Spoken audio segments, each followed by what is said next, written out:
Our next speaker, Jane Hamsher, is here with us. Jane is a well-known blogger and activist, founder of a site called Firedog Lake, which is, I would say, probably one of the most energetic and influential political blogs on any part of the political spectrum. And she's been at it for a while and won some unusual political victories, including some that bring together forces across the political aisle. And she's going to talk to us about blogs, populism, and power. Thank you, Jane. Thank you, Mika, and thank you to you and Andrew both for inviting me to be here today. I appreciate the opportunity to speak on today's topic, Can the Internet Fix Politics? Which raises the obvious question, who broke it? Which I guess means I should mention what an honor it is to be able to follow Newt Gingrich.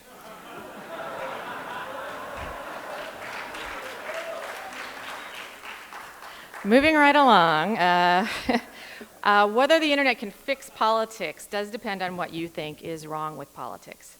And as someone who has spent the past several years working in online activism, I would say that the problems in our political system are monumental and spin out from what I call the cycle of decay. Not to be overly melodramatic, but at the moment it's becoming more and more apparent that corporate America and political elites of both parties are locked in an embrace that threatens to scuttle the world economy, the environment, and our system of representative democracy. And we don't have the language to even talk about it. We measure every political debate along a left-right axis, with rhetoric left over from the culture wars of the 90s. But in doing so, we're firing past the villains, the masters of the universe who skillfully manipulate tribal prejudices to ensure that it is their interests and not those of the public that are the ones being served. So how does this system work? Well, it starts with crony capitalism, defined as an economy in which success in business depends on close relationships between business people and government officials. And are they ever close? During the past decade, the most hotly contested political battle in Washington, D.C. has not been over gay rights, or abortion, or taxes, or the war. It's been the battle for pharma's money. When George Bush was in the White House, Congress passed Medicare Part D, with the caveat that the government couldn't negotiate for pharmaceutical drug prices. Now, how does a Congress obsessed with fiscal responsibility pass a law forcing the government to pay whatever price an industry wants to charge them? And yet, we did. So when the Democrats took back Congress in 2006, they made a big show of passing drug price negotiation, championed by Nancy Pelosi, Rahm Emanuel, and Barack Obama. But since George Bush would never sign it, there was no danger of actually passing it. And when Barack Obama could sign it, the Democrats cut a deal with the pharmaceutical companies that guaranteed there would be no prescription drug price negotiations in exchange for the low, low price of $150 million in political advertising. Healthcare industry lobbyists were told that if they so much as met with Republicans, it would be considered a hostile act, and they would lose their seat at the table. Roll call was irate that First Amendment rights of lobbyists were being infringed upon. John Boehner wrote a letter to Pharma's Billy Towson that read like a jilted lover begging for another chance. And Republican Jeff Sessions took to the floor of the Senate and decried the corruption of a White House that would cut such a deal, even though he himself voted against drug price negotiation when he had the chance to do so in the past. At the time, my blog, Firedog Lake, was engaged in an online campaign to provide competition and control healthcare costs by passing a public option, something that 80% of the country, the president, and the majority in both houses said they supported. But as I watched the debate on the Senate floor with my colleague John Walker, we shook our heads in dismay and realized that the problem was much bigger than we'd ever imagined.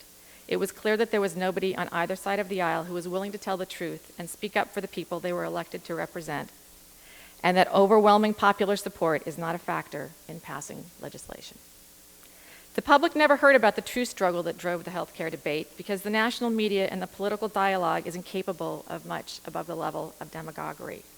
And in the end, the blogs that had been powerful independent voices during the Bush era became largely subsumed by partisan dynamics. But the deal that drove $300 billion into pharma's coffers is not an isolated example. They are the rule, not the exception. And what do companies do when they know their profits are thus guaranteed? That their markets are protected from competition? That no matter what kind of a mess they make, they can just take those profits and plow a small fraction of them back into the political system and lay their losses off on the taxpayers?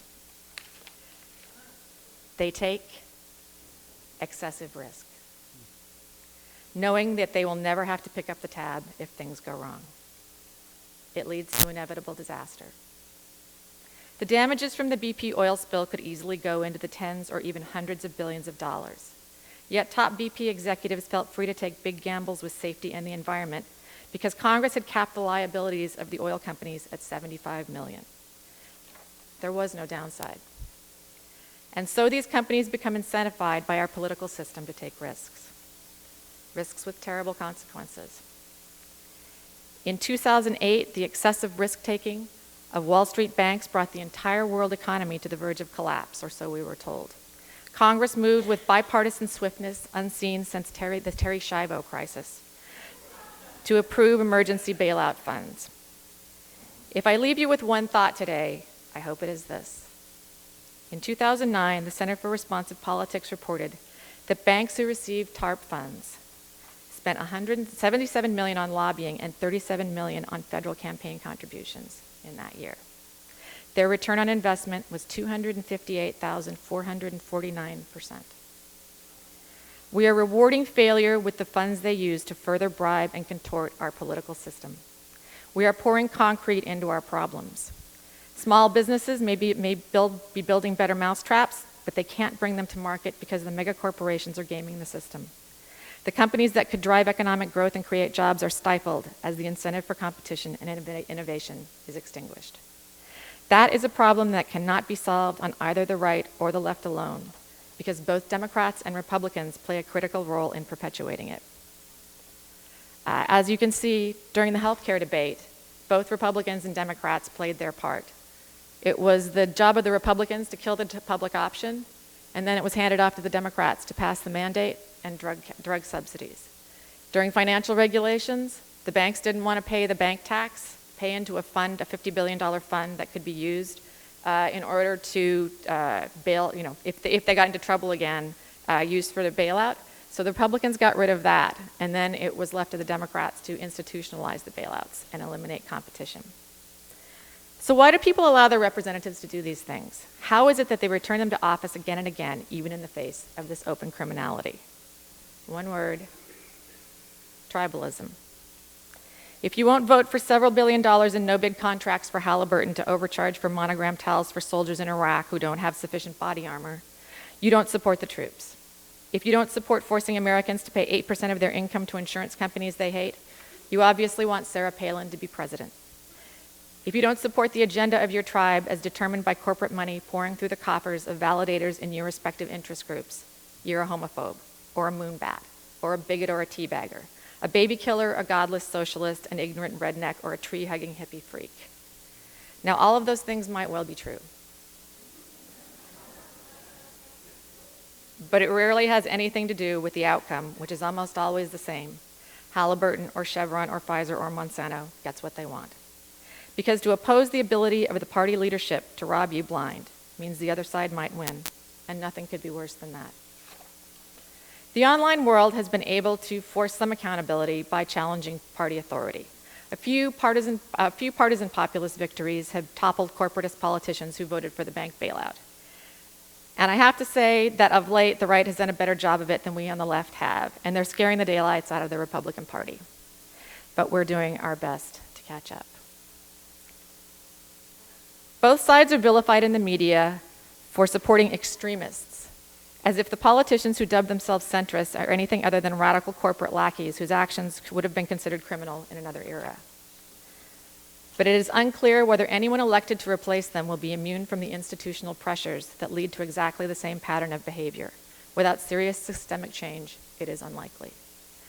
Politics online are largely siloed on opposite sides of the left-right cultural divide, and as such are easily flooded with partisan operatives who frame the terms of the debate around advancing corporate interests. Thus, we largely redouble the limitations of the party machines rather than act as independent political forces. We did have one notable success recently, however, where such tribalism was overcome in a hard-fought battle to audit the Federal Reserve. Did you know that Congress cannot audit the Federal Reserve? That J.P. Morgan's Jamie Dimon is on the board of the Fed, And he gets to know what the institution that prints our money does, but the chairman of the Senate Banking Committee can't. A lot of people don't know that. You'd think the media would mention it once in a while. The bill to audit the Fed was championed by Republicans Ron Paul and Democrat Alan Grayson. We worked hard to whip support from libertarian and progressive leaders on both sides of the aisle. Bruce Fein and Grover Norquist made cause with Richard Trumka and Jamie Galbraith. FreedomWorks, the National Taxpayers Union, and the John Birch Society joined with the Campaign for America's Future, U.S. PIRG, and Public Citizen. Conservative blog Red State, liberal blog Firedog Lake, and finance blogs like Zero Hedge and Naked Capitalism wrote about the subject diligently and raised the issue onto the radar of both parties. And we caught them in a pincer move. And despite the fact that both the Fed and the White House lobbied against it, and Republican Senator Judd Gregg threatened to filibuster it as a dangerous populism, in the end, it passed. 96-0. And despite the fact that both the Fed and 5 votes were cast against it, and when they saw which way things were going, they switched. In the end, despite the furious, well-funded lobbying of the banks, everyone in both parties was afraid to vote against it. The Republicans were terrified of what had just happened to Bob Bennett, which cut off the ability of our Democratic centrists to triangulate against the left and find refuge in principled conservatism. They all just look like hacks for the banks. It won't work in every instance. Right and left do have major substantive disagreements about social issues, as well as the appropriate role of government in our lives, that can't be papered over by wishful thinking. But by making peer-to-peer connections that obviate the need for intercession of an elite media who intuitively serve the interests of the masters of the universe, the structure of the internet could potentially facilitate the transpartisan alliance of outsiders capable of taking on insiders on discrete issues. When corporate money is limited in its ability to influence political outcomes on one side, it simply achieves its objectives by flowing to the other side. As long as the online world reinforces the tribalism that perpetuates the problems of partisan politics, the results will be the same. I do have hope, but it's going to take a lot of courage. In order to have any real lasting impact, online activists are going to have to change both the language and the terms of the debate. None of us can win the battle against a heavily outgunned corporate world by ourselves. We're going to have to extricate ourselves and our political dialogue from the tribalism and the demagoguery that facilitates corporate hegemony. Because until we do, we are just putting new tools in the service of the old order, and we will continue to lose.